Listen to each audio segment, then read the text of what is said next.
Candice McQueen was sworn in as Tennessee's Commissioner of Education in January of 2015. I led a statewide effort to create a strategic plan and vision for our schools called Tennessee Succeeds, focused on increasing post-secondary and career readiness for all of Tennessee's 1 million students. In the summer of 2017, Tennessee's new state plan was approved under the Every Student Succeeds Act, which builds on the work started under Tennessee Succeeds. Under Commissioner McQueen's leadership, Tennessee recently announced the state's highest graduation rate in its history at 89.1%, the best overall ACT rate of 20.1%, and we were just released, I think last week, the highest FAFSA rate in the nation. So more of our students are filling out that FAFSA and being eligible to go to college and take advantage of Tennessee Promise.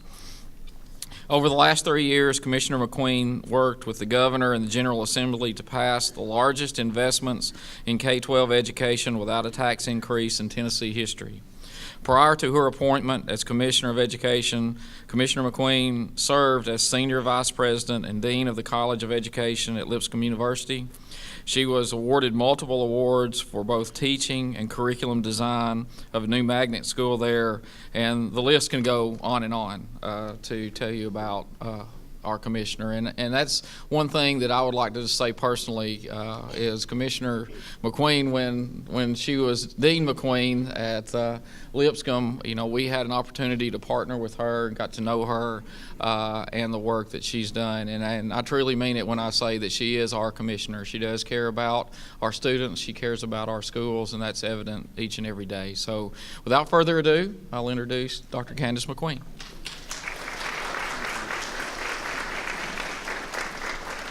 Well, thank you for the opportunity to be here. And I have to say, I feel right at home in the church fellowship hall.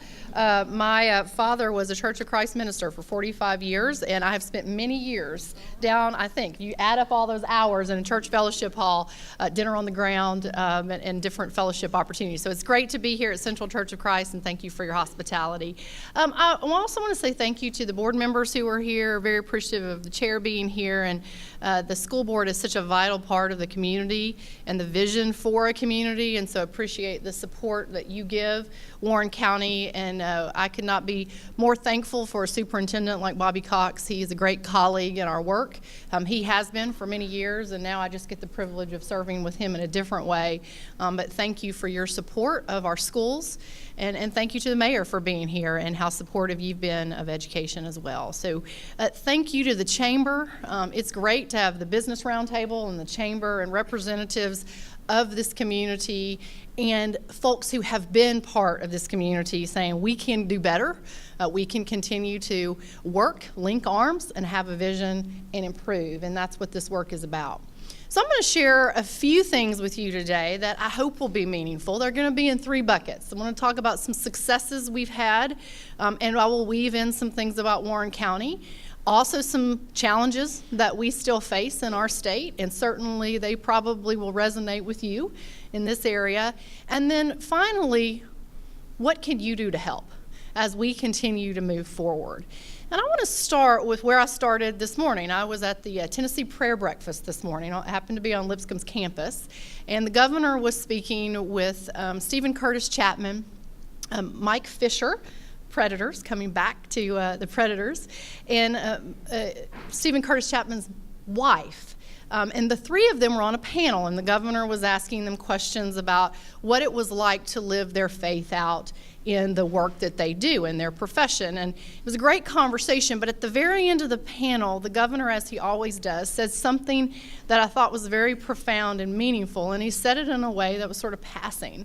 But I think it has a message for you. These are folks in this room who I know you know well, better than I do, but why I love the people in this room is I know you're partners in education. You're working for the betterment of what we do to serve all of our children. And what he said was, Tennessee is great on many fronts. And he was talking about economically, new jobs we've brought in, investments that we're making, being a low-tax state. He said, but the reality is we're great because of people. The people in Tennessee. And he was pointing to the people on the stage and in the audience. He said, because the people in Tennessee do their work not for themselves, but for something bigger than themselves. And that's why you're here. You're here because the work that we're doing collectively is bigger than you. And I hope when you come to work, you take the ego out of it, and you say, what am I here to do to make sure that all of our students are served and they all have opportunities when they leave your care, whatever that may be. And so I want to share some successes around how the people in Tennessee have truly put us on the map in many areas, and then balance that with the challenges that I know still exist. First, I know your director mentioned we are a state that has had several education successes, but I don't want to start there. I actually want to start in a bigger scale. We economically are set up for success in our state. Being a low-tax state has been attractive to new businesses we've brought in. We also are a state that's been rated #1 in small business growth. And we've had the lowest unemployment rate for about 7 months running, historically low, the most improvement that we've made in that area as a state in forever. So we have great stats if you look at where are we economically. And if you talk to our Commissioner of Economic and Community Development, he gets excited because he knows the pipeline of potential jobs that we could have in Tennessee over the next year to 24 months. And so the pipeline is also very strong. All of that has been possible because we believe we've had a focus on the right work, and that's the human capital work that happens through education. How do we make sure we have people set up for the workplace needs that we have? And education truly cannot be a strong endeavor if the workforce, the voices of the chamber, the industry, and a community is not brought to that conversation. When I was serving in a higher ed institution, I knew that our job was to make sure the folks that came through our 4-year institution would be set up for a job at the end of it. Now, there were folks that I worked with at my higher ed institution who would say it was actually to make sure they were a well-rounded individual. It was a liberal arts education. I don't disagree with that. But I want them to be well-rounded and be set up for a job. And those certainly aren't mutually exclusive. And so the way liberal arts and teaching someone to think and how it connects with professional job readiness is the predicament sometimes we find ourselves in. But where those two things blend, you ultimately have highly qualified professional people ready for the job place. What I get excited about in terms of education success is that we have had record graduation rate, 89.1%. It's the first time we've broken that 89% barrier that we've had. The other item that has been a success is that we consistently have more and more students choosing to go to college. Since Tennessee Promise started, 5% more students are choosing to go to college. You may say, well, that doesn't sound like a whole lot. But that is a greater percentage than if you took the previous 6 years combined and looked at the comparison. So 5% more over a year-over-year growth is significant for us as a state. We also have confidence because of our FAFSA rate, that's that federal form that you have to fill out to see if you can get financial aid, that more and more of our students are filling that out. We are #1 in the country. It may be the first time we can say we're ahead of Massachusetts. They used to be #1 in FAFSA. They're #1 on our nation's report card in terms of education attainment, but we've now surpassed them in completing the FAFSA and showing that more and more of our students have this ability and an attainment goal of going to post-secondary. We also have less students needing remediation once they get into post-secondary. So we've reduced our remediation rate over about the last 6 years by about 14.1 percentage points. So we've got our students better prepared once they get there. And that's a strong indicator that what we're doing in K-12 is also moving in the right direction. So what's happening in K-12? Well, we are a state that can boast we're one of the fastest improving states in the country, according to our National Assessment of Education Progress. Since 2011 to 2017, we have now been telling our kids the truth about the reality of their ability levels as perceived, as shown on a standardized assessment. Back in 2007, we got 2 Fs from the Chamber of Commerce. And those 2 Fs were, 1, your standards were too low to get students ready for college and career. And number 2, you weren't telling families and students the truth about the proficiency level of students when they took your state test. I'll give you an example. 2007, we showed that 90% of our kids were proficient in math and 90% of our kids were proficient in reading and language arts. When they would take the ACT or the SAT, or they would take the National Assessment of Education Progress Test, we would get something that was much closer to 24 to 25% of kids scoring proficient in math on ACT or scoring proficient on math on the NAEP test. And so that this huge gap between what we were saying on our state tests, because we had low standards, and an assessment that wasn't fully aligned, and then what they would do or see on a national test had this discrepancy. You may say, well, does that matter? Well, it really does matter, because if you don't know whether a student is actually on track or not, because it's not accurate, you don't know what to do to help them next. And so we had this idea of proficient students when the reality was they were not. And you would realize it when they got to 11th grade and would take the ACT and they did not meet any college benchmark. And so our work for over 10 years, now it's close to 15 years, has been to change that pathway for our students. Be better at telling the truth, have high standards that are post-secondary readiness standards, make sure our assessments align to those, and then make sure whatever we're doing with our standards actually point toward a job. And I say that because when I was a brand new commissioner, I had probably been maybe 2 or 3 days on the job. I had a meeting that was a workforce sub-cabinet meeting. And this is where all the commissioners that had anything to do with workforce development came together. So you had the Commissioner of Labor, you had the Commissioner of Economic and Community Development, you had the Commissioner of Education, you had higher education folks in the room, you had the governor in the room. And I'll never forget, we were having this very in-depth conversation around how we were going to meet the Drive to 55 goals. 55% of all adults are going to need some type of post-secondary credential to access the jobs in Tennessee. You've heard of Drive to 55. We were digging into some very specific work in that area. And the Commissioner of Labor turned to me and he said, well, one thing, I think we have this wrong. And he's pointing and he said, the issue is that we think the fastest way out of poverty in our state is education. And he looked at me and he said, it's not education.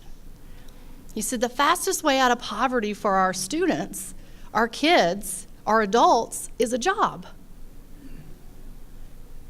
And so in that pause, I thought, amen, he's absolutely right. Right? If we're going to move our students to success where they can give back to their communities, they have to have a job. And education helps them see what's possible. It builds their confidence, it builds their competence, it builds their problem solving. It builds what they need to be able to seamlessly access that job. And when we do it really well, they already have experiences in K-12 like they are in Warren County, where they're getting work-based learning, internships, externships, apprenticeship opportunities, where they're seeing that job in real time while they're being supported by adults in high school. And when we do more of that and we do it better, we will have a workforce that's ready on day one past graduation, and they will have these seamless opportunities to come in and out of post-secondary and the job market, because we're going to be in an age where that has to be the case. Students will make a decision to go to college, they'll go back to the workforce, and then they'll go back to college. Or they'll go into the workforce and they'll realize, you know what, that certification that I got in welding, I now want to take it to the next level, and I want to go to the local TCAT and get the next certification. And they need to have seamless entry there. Or they may say, I've just decided I want to do research and development, so I think now I'm going to go to MTSU and pursue a 4-year degree, knowing what I now know about advanced manufacturing from my experiences already at my high school or in my TCAT experience. When we have those seamless pathways where students see what options they have, we will have a better informed and a more able workforce. So we've had success, but we still have a large number of challenges. And I want to say thank you to Warren County for being an exemplar, really an example of how you think about your career and technical education programs, and you have a phenomenal director here over CTE, and how you take a vision and connect partners to the vision. And I think sometimes the partners are pushing the vision, which I love too. The partner says we can do this better. Many of you in this room are the person who said, I want to be at the table pushing the conversation, and we need you. But our challenges there are still immense. We have too few kids on career and technical education pathways. We have too few kids coming out of high school choosing to go to a Tennessee College of Applied Technology. What's the numbers? Well, right now we have about 7% of kids that actually get a credential, an industry certification, coming through one of our CTE pathways. 7%.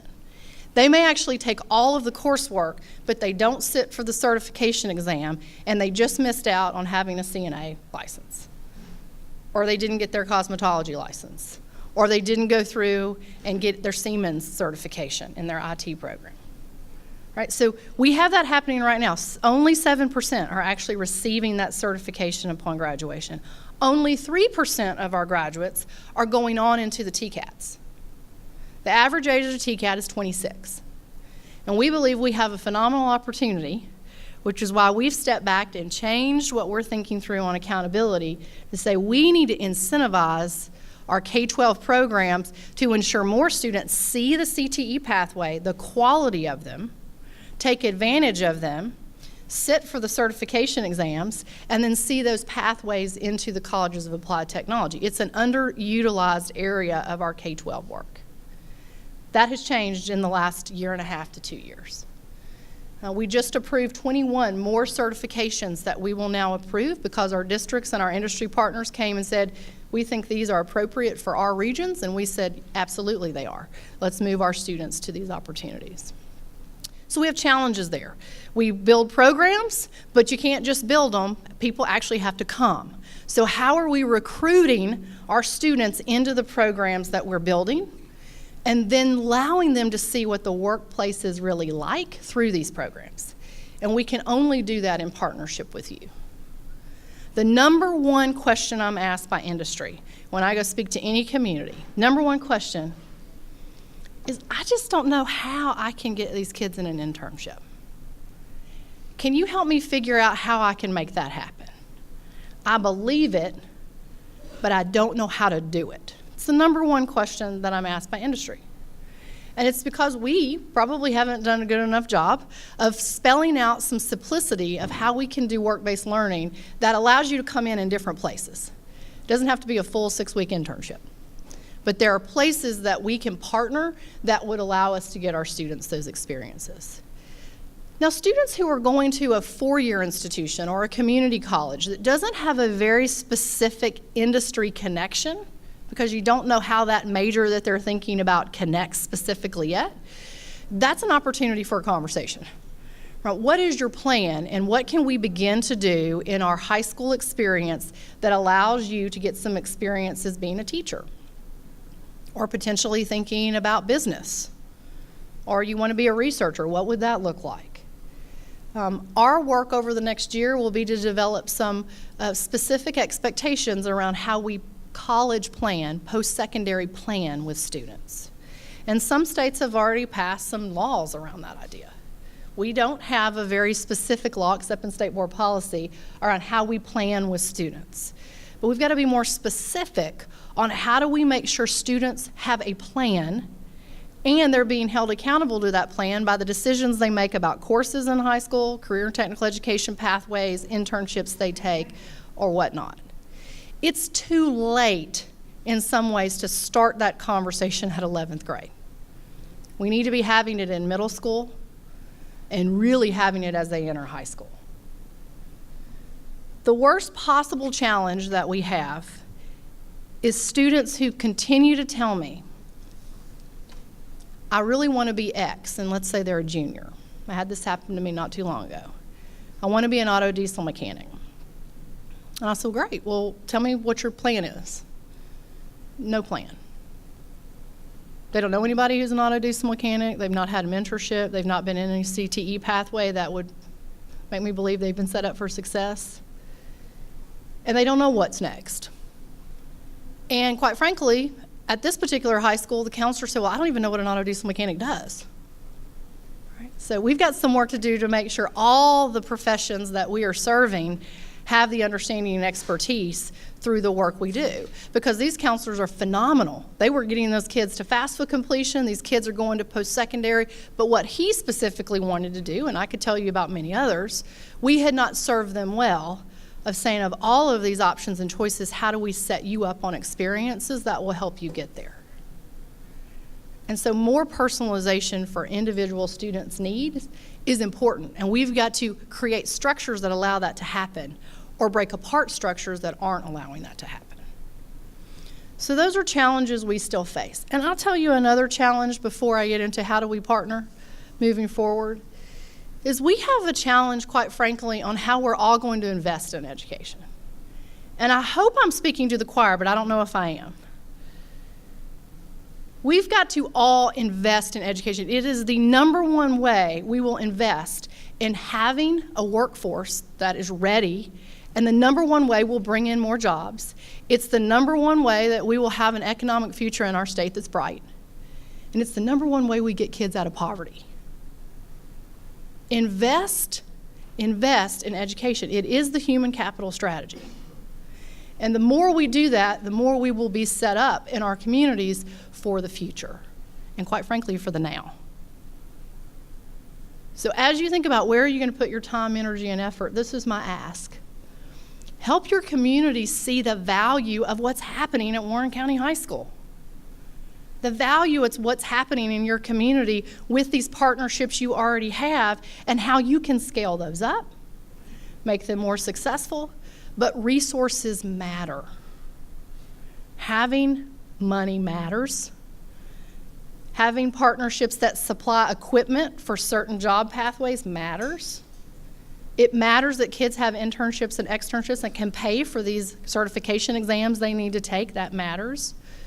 And it matters that you sometimes need to differentiate what you pay teachers to attract the brightest and best in certain areas that you're having to pull from industry. And you should be willing and able to differentiate your pay if you're trying to attract someone who out in industry is going to make $85,000. How are you going to make sure that that person will come and work at your school and better prepare your students for that industry one day, which is a core industry in your community?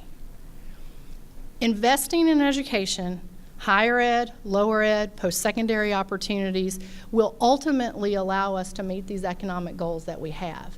And it starts really in your local community. I think all education is local. We do a lot on the statewide scale, but it's about what are the decisions you're making locally. And I'll say in conclusion, how you can help us do that is by speaking up, is by showing what you're doing, making sure people who are influential in terms of making these decisions know what you're doing. And I'm speaking to all of you, whether you're a partner or you're a principal or whether you're the educator. Show what you're doing and how it's been impactful with real kids, real faces, real names, not data points. Because real kids' lives are being changed with the decisions we're making. I get to meet them all the time. But there are some communities that are moving ahead of others. And it's the communities who are really investing in the human capital in their communities. And they're doing it through education with the decisions they make on resources, on their time, and how they come together and partner. So I'll conclude by saying your work is so valuable. I said yes to Bobby Cox, one, because I always say yes, right? Bobby says, will you come and do this? Like, absolutely. But because I believe in what Warren County is doing. We have highlighted you on a national scale. I was in Washington, D.C. over the weekend. I was following Chairman Alexander, and we highlighted work that we're doing in career and technical education in Tennessee, and Warren County was on the screen. Bobby Cox was talking on the screen. Because we're so proud of what you're doing here to keep pushing the conversation about partnerships, jobs, how we connect education and the workforce. And so my advice would be to keep going. You've got a phenomenal start, and we point to you as an example. You may say, well, I don't know if we're there yet. None of us are there yet. But keep pushing forward, and I believe that you will be a shining star, not only in Tennessee, but certainly regionally and nationally around what I know you can accomplish. You have the right leadership in place. You have the right vision in place. And I believe with this group, you have the right partners in place. And so keep pushing forward on what you're doing. Thank you so much for the opportunity to be here today. And I have to say thank you to the culinary arts team. I waved to y'all in the back. That was amazing. Thank you very much for the meal today. Thanks. thank you again to all of our partners. We just wanted to make sure that you all were recognized and recognized and valued for all the work that you do with our schools. I have just a few more people I'd like to recognize before we close this afternoon. We also have some other special guests in attendance. I'll start with our McMinnville-Warren County Chamber of Commerce Education Committee members. I will announce these people who are here today. We have Don Alexander, Paige Chastain, Bobby Cox, of course, Carl Curtis with the school system, Dayron Deaton Owens with Motlow, Vicki Dodd with the school system, Mr. Todd Herzog, Marvin Lusk, Tracy Reisinger, and Miss Mandy Eller. We have some really exciting things going on with our education committee with the chamber. I hope some of you have some ideas going on if you're a business partner or a school, some additional ideas that Commissioner McQueen might have stirred with you. I want to encourage everybody, if that's the case, to reach out to, if you're a business partner, reach out to your school contact. If you're a school and you see, oh yeah, we really have that as a need, reach out to our business community another degree. I'd also like to say Tracy Reisinger is our director of CTE. If you have opportunities in your business for some of those internships or anything like that that the commissioner spoke of, or if you know that you're an industry partner and you could help us with equipment or anything, any kind of ways that we could advance our working relationships to benefit not only our students, not only our schools, but our community as a whole. We do want to take it to the next step. So if you have those ideas flowing, please reach out to the chamber, any of the education committee members I just mentioned, any one of us with the school system, and we want to make sure that we're doing everything we can to be the best here in Warren County, because we are being highlighted nationally, and that's really exciting. I have a few more people. These people have been mentioned already, but I'd like to mention their names again.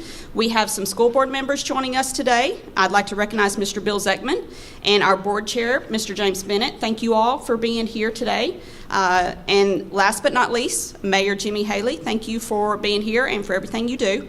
And then lastly, again, I would just like to thank our partners for all that you do and the active role that you take in supporting education in our community.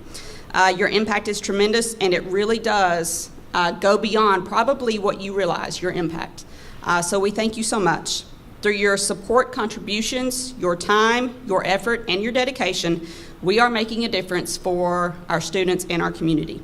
Thank you so much for partnering with us in education, and I hope you enjoyed the meal. I hope you enjoyed the luncheon, and I wish everyone a great day. Thanks so much for coming.